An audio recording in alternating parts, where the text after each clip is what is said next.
Counting शुरू हो जाएगी। एमपी की 28 सीटों पर उपचुनाव के परिणाम आज आएंगे। भारत समाचार पर सबसे तेज सटीक परिणाम आपको दिखाएंगे। काउंटिंग सेंटर्स पर भारत समाचार की पैनी नजर है। बिल्कुल राहुल, लगातार भारत समाचार की टीम डटी हुई है। हर सीट का पल पल का अपडेट हम पहुंचाने जा रहे हैं, क्योंकि इस बार के नतीजे बहुत कुछ सियासी संदेश लेकर राहुल आने जा रहे हैं। खास बात यह भी है कि इस बार के जो परिणाम है वो कोरोना प्रोटोकॉल के साथ आएंगे। काफी देरी होगी, ये इस तरह का यहां पर अंदेशा जताया जा रहा है। लेकिन खास बात यह भी है राहुल कि जिस तरह से यूपी की 7 सीटों पर 88 प्रत्याशी मैदान में है, तो बिहार में 243 विधानसभा सीटों पर 3733 प्रत्याशियों की किस्मत का फैसला भी आज आवाम कर देगी राहुल। लेकिन शैलेंद्र, 3 बजे के बाद या शाम 4 बजे के बाद आप 243 लोगों का ही नाम लेंगे।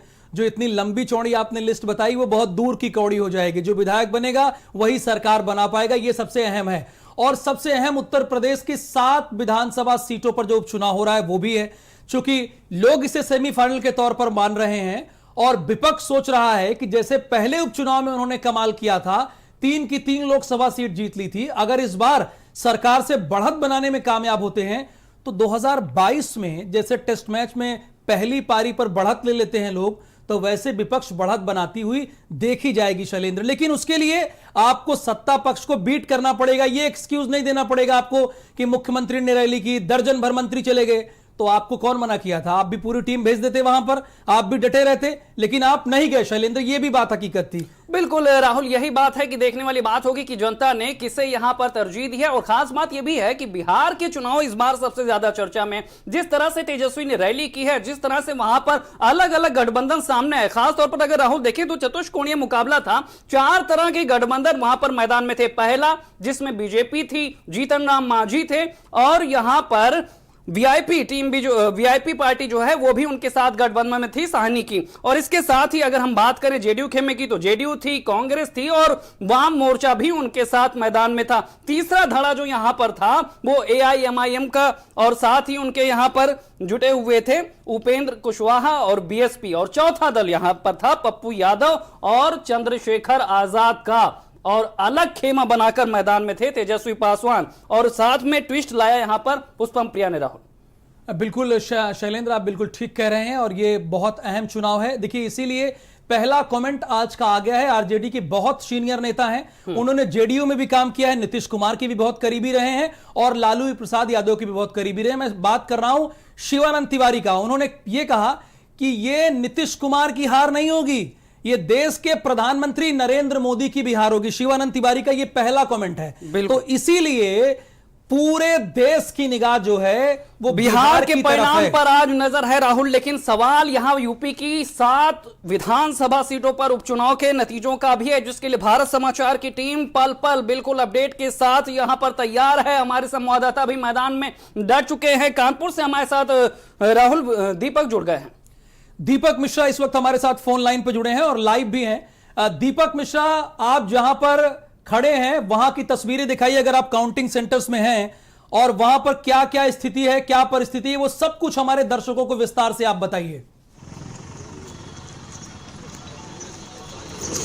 जी राहुल, बिल्कुल बताना चाहूँगा। ये कानपुर का नवस्था गल्ला मंडी मतगणना स्थल है, जहाँ पर आज जो है घाटा मुख्य चुनावों की काउंटिंग होनी है। आपको बताना चाहूँगा यहाँ पर सुरक्षा के लिहाज से अगर बात किया जाए तो करीब 3 लेयर की जो है वो सुरक्षा व्यवस्था की गई है। आपको बताना चाहूँगा जो ईवीएम है, स्ट्रांग रूम है जहाँ पर मतगणना की जाएगी, वहाँ पर अर्धसैनिक बलों को तैनात किया गया। उसके साथ ही साथ पुलिस के आला अधिकारी वहाँ मौजूद रहेंगे, निर्वाचन अधिकारी वहाँ मौजूद रहेंगे। और उसके बाहर की अगर बात किया जाए तो वहाँ बाहर जो है वहाँ पर जो है सर्किल ऑफिसर लेवल के जो अधिकारी हैं वो रहेंगे। तो वहीं अगर सबसे पहले सुरक्षा घेरे की बात किया जाए तो वहाँ पर जो है पुलिस कर्मियों जो दरोगा स्तर के हैं, इंस्पेक्टर स्तर के हैं, उनकी जो है सुरक्षा तैनात की गई है। वहीं आपको बताना चाहूँगा मैं, करीब 7 बजे जो है वो स्ट्रांग रूम को खोल दिया गया है। मतगणना जो है 8 बजे से शुरू होगी। आपको बताना चाहूँगा जो 14 टेबल है वो मतगणना के लिए लगाई गई है, जहाँ पर करीब 115 जो मतगणना कर्मी हैं वो मतगणना करेंगे। और इसके साथ ही साथ आपको बताना चाहूँगा कि 4 टेबल जो है वो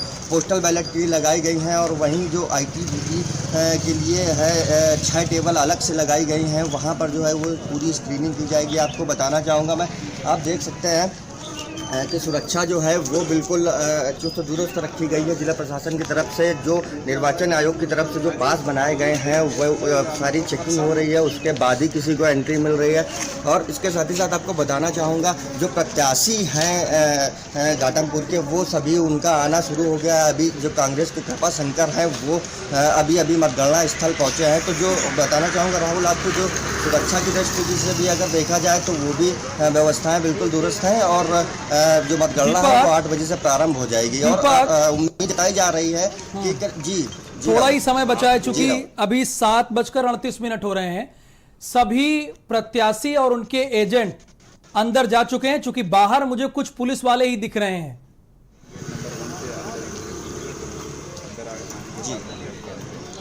जी बिल्कुल राहुल, आपको बताना चाहूँगा, जो प्रत्याशी हैं उनका आना जाना शुरू हो गया है। जो अभी कांग्रेस के कृपा शंकर हैं, अभी तक केवल वही आए हैं और वही मतगणना स्थल पर अंदर गए हुए हैं। इसके अलावा अभी तक कोई प्रत्याशी यहाँ पर मौके पर नहीं पहुँचा। बिल्कुल शैलेंद्र, देखिए एक स्थिति ये भी है, घाटमपुर में कोई प्रत्याशी ही नहीं आया है, कांग्रेस के अलावा कोई प्रत्याशी ने, जबकि मतगणना स्थल पर एक एजेंट के साथ प्रत्याशी अंदर जा सकते हैं। बिल्कुल, हमारे जैसे दूसरे जैसे संवाददाता ने बताया राहुल, वहां पर वैसे ही सियासी घटनाक्रम भी तेजी से बदलेंगे। लेकिन खास बात यह है कि 8 बजे से मतगणना शुरू होगी राहुल, चाहे उपचुनाव की बात कर ले, चाहे बिहार चुनाव की बात कर ले, और सबसे पहले पोस्टल बैलेट गिने जाएंगे, उनकी गिनती की जाएगी। उसमें भी देखने को मिलेगा कि आखिर किसका दबदबा आज कायम होता है। राहुल, सवाल यह भी है शैलेंद्र, हमारे दर्शक इस बात को भी समझना चाहते होंगे कि पोस्टल बैलेट क्या होता है, कैसे ये मतदान किया जाता है। जो ड्यूटी पर तैनात होते हैं शैलेंद्र, डाक के द्वारा आता है, उसे कहते हैं पोस्टल बैलेट। पहले उसे ही गिना जाता है, चाहे उपचुनाव हो या फिर विधानसभा का आप चुनाव हो। तो रुझान पहले अगर किसी का आएगा तो ईवीएम का नहीं आएगा। शैलेंद्र बिल्कुल आप ठीक कह रहे हैं, वो पहले पोस्टल बैलेट का ही आएगा। राहुल, यहां पर तैयारियां हो चुकी हैं, पोस्टल बैलेट की से शुरुआत यहां पर की जाएगी। लेकिन तैयारियों को किस तरह से अमली जामा पहनाया जा रहा है, किस तरह का रुझान है, किस तरह की तैयारियां हैं, देवरिया की सीट पर भी उपचुनाव का परिणाम आएगा, जहां का जायजा लिया हमारे संवाददाता ने। देवरिया विधानसभा के उपचुनाव की मतगणना आज सुबह 8 बजे से शुरू होने वाली है। मैं इस वक्त मौजूद हूं मतगणना स्थल पे। देखिए जिला प्रशासन ने किस तरह से यहां पे तैयारियां कर रखी हैं, पूरी फोर्स लगाई जा चुकी है। वहीं पे यहां पे मतगणना के लिए तकरीबन 14 टेबल लगाए गए हैं, जहां पे आज मतगणना होगा। वहीं CCTV की निगरानी में मतगणना की जाएगी। देवरिया से भारत समाचार के लिए मनीष मिश्रा। सदर विधानसभा के उपचुनाव की मतगणना अब कुछ ही घंटों में शुरू होने वाली है। देखिए आप हमारे पीछे, मैं आपको दिखाना चाहूँगा कि ये तकरीबन यहाँ पे 15 टेबल बनाए गए हैं, जहाँ पे 14 जो है, यहाँ पे 14 टेबलों पर गिनती होगी और वहीं एक टेबल ऑब्जर्वर के लिए बनाया गया है। लेकिन देखिए किस तरह से यहाँ पे एजेंटों का आना अब शुरू हो गया है, किस तरह से फोर्स लगाई गई है। तो कुल मिला के कहा जाए कि जिला प्रशासन ने यहाँ पे काफ़ी तैयारियाँ कर रखी हैं और यहाँ पे जो भी गिनतियाँ होंगी वोटों की, वो सुबह 8 बजे से शुरू होगी। देवरिया से भारत समाचार के लिए मनीष मिश्रा।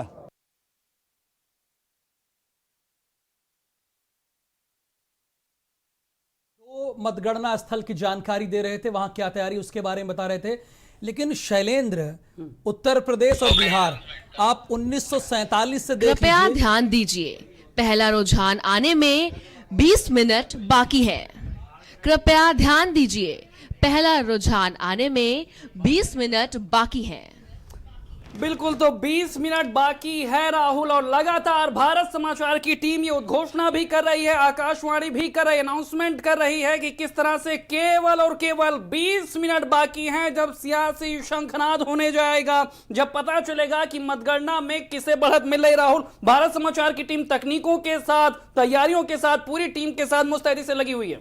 बिल्कुल यही वजह है कि 7 विधानसभा सीटों पर जहां उपचुनाव हो रहे हैं शैलेंद्र, वहां पर हमारे 20 संवाददाता लगे हुए हैं और बिहार विधानसभा को कवरेज करने के लिए भी हमारे 55 जो स्टाफर हैं वो लगातार इस चीज को ऑब्जर्व कर रहे हैं और आपको हर जानकारी सबसे पहले भारत समाचार देगा, सटीक तौर पर, ना आगे ना पीछे, ना टैली बढ़ाने में यकीन करेगा। अगर 54 है तो 56 में यकीन नहीं करेंगे, 54 है तो 54 ही आपको दिखाएंगे, क्योंकि भारत समाचार की यही पहचान है। सत्यमेव जयते की ही टैगलाइन से भारत समाचार आगे बढ़ता है और आगे बढ़ता भी रहेगा शैलेंद्र। बिल्कुल, पल पल की अपडेट बताएंगे और ये भी बताएंगे कि सियासी परिणामों को लेकर प्रतिक्रियाएं कैसी हैं, क्योंकि उसका दौर भी शुरू हो चुका है। बिहार परिणामों को लेकर क्या कुछ कहा है मनोज तिवारी ने, वो आपको सुनाते हैं। मुझे पूरा विश्वास है कि एनडीए को एक बार फिर से बिहार की महान जनता ने अपना मत दे करके एक और टर्म एनडीए को दिया है। ये कहने के पीछे मेरा कई तर्क भी है। मैं मानता हूं एनडीए का मतदाता बहुत शांत रहा है और महागठबंधन के कई जगह पे लोगों ने मतदाताओं को धमकाया भी है, मारा पीटा भी है। तो चुपचाप कमल छाप, तीर छाप, कढ़ाई छाप, नाव छाप, ऐसा बहुत कुछ चला है। और बिहार के लोगों ने जो डेवलपमेंट देखा है, नदियों पे बड़े बड़े पुल देखा है, सड़कें देखी हैं, महिलाओं की सशक्तिकरण देखा है, उस आधार पे हमें विश्वास है कि एक बार फिर से हमारा बिहार एनडीए के साथ आगे बढ़ रहा है। We'll see a change. NDA is saying that we are going to form a government. No question of Grand Alliance government in Bihar.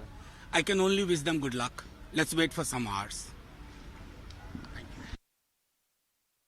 लगातार प्रतिक्रियाएं आने शुरू हो गई हैं राहुल। जिस तरह से मनोज तिवारी भी कह रहे थे, जिस तरह से मनोज झा भी कह रहे थे कि बस थोड़ा सा इंतजार करिए, परिणाम आएगा और उसके बाद सारी तस्वीर साफ हो जाएगी। लेकिन तस्वीर क्या साफ होने जा रही? क्या नीतीश के साथ निश्चय पर तेजस्वी का रोजगार का वादा हावी होने जा रहा? क्या चाचा भतीजा के इस लड़ाई में नतीजा क्या होगा? क्या यहां पर तेजस्वी बड़ी कहानी लिखने जा रहे हैं? बिल्कुल, बहुत स्वाभाविक है। चूंकि तेजस्वी यादव ने जिस तरह से कहा कि 10 लाख लोगों को रोजगार देंगे, वो बिहार की जनता को रास आया, बिहार की जनता को पसंद आया। शुरुआत में नीतीश कुमार ने इसको उठाया नहीं, इस मुद्दे को बहुत उठाया नहीं।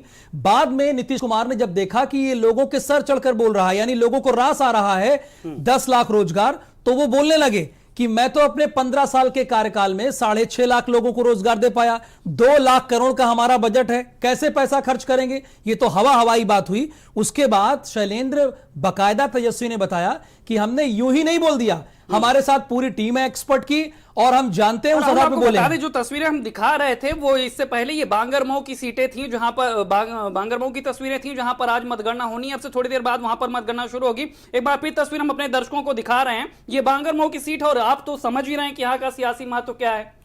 बिल्कुल, कुलदीप सिंह सेंगर यहां से विधायक थे, उनको सजा हुई, उसके बाद यहां पर चुनाव हो रहा है और यह चुनाव भी बहुत दिलचस्प है।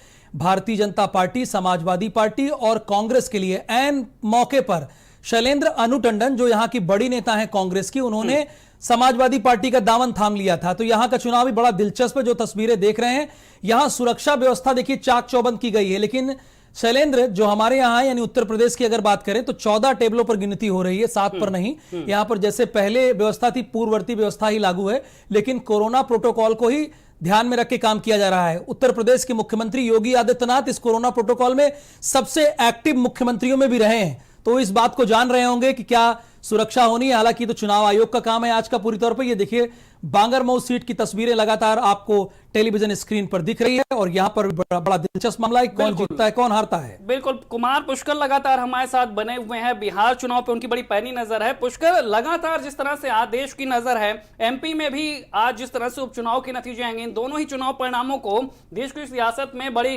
गहनता से समझा जा रहा है, देखा जा रहा है। लेकिन बिहार के चुनाव बड़े संदेश लेकर आने वाले, गठबंधन की परीक्षा है, महागठबंधन की परीक्षा है, युवा जो तेज है बिहार में, वो उसकी भी आज परीक्षा है। बिहार क्या संदेश लेकर आ रहा आज? बिल्कुल शैलेंद्र, 8 बजे जब काउंटिंग शुरू हो जाएंगे और 9:30 बजे के बाद रुझान आने शुरू हो जाएंगे, तो साफ तौर पे पता चल पाएगा कि बिहार की गद्दी पर क्या तेजस्वी यादव बैठेंगे या 15 साल राज करने वाले नीतीश कुमार। चूंकि साफ तौर पे ये कहा जा रहा है कि जो लालू यादव की परिकल्पना थी सोशल जस्टिस की, सामाजिक न्याय की, उसको तेजस्वी यादव जो आर्थिक न्याय की बात करते नजर आ रहे हैं, रोजगार की बात करते नजर आ रहे हैं, और जिस तरह से बीजेपी ने साफ तौर पे कहा कि सुशासन बनाम जंगल राज, क्या अब तेजस्वी उससे आगे निकल रहे हैं, साफ तौर पे ये देखा जाए। और युवाओं ने जिस तरह से बढ़ चढ़कर वोट किया है, महिलाओं ने जिस तरह से बढ़ चढ़ के वोट किया है, साफ तौर पे ये कहा जा रहा है कि उत्तर बिहार में महिलाओं का टर्नआउट बहुत ज्यादा था, युवाओं का टर्नआउट बहुत ज्यादा था। तो साफ तौर पे वो वोट किस पार्टी को जाएंगे, क्या एनडीए को जाएंगे या महागठबंधन को जाएंगे, ये थोड़ी देर के बाद पता चल पाएगा। लेकिन साफ तौर पे एग्जिट पोल के जो नतीजे आए थे, साफ तौर पे रुझान आए थे, उसमें साफ तौर पे ये कहा जा रहा है कि जो महागठबंधन है वो आगे चल रहा है। लेकिन कल देर रात अब तो 12 मिनट से भी कम का वक्त रह गया है।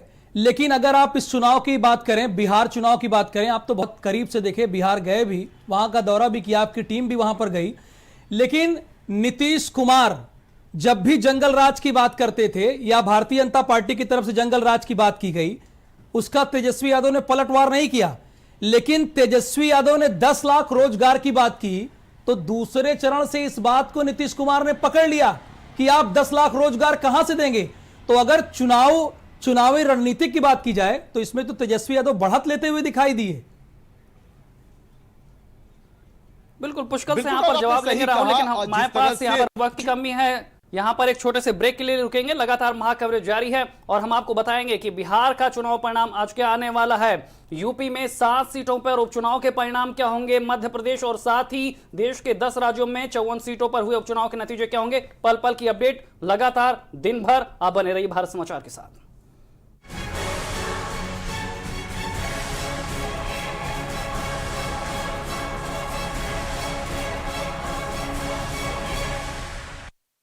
ऊपर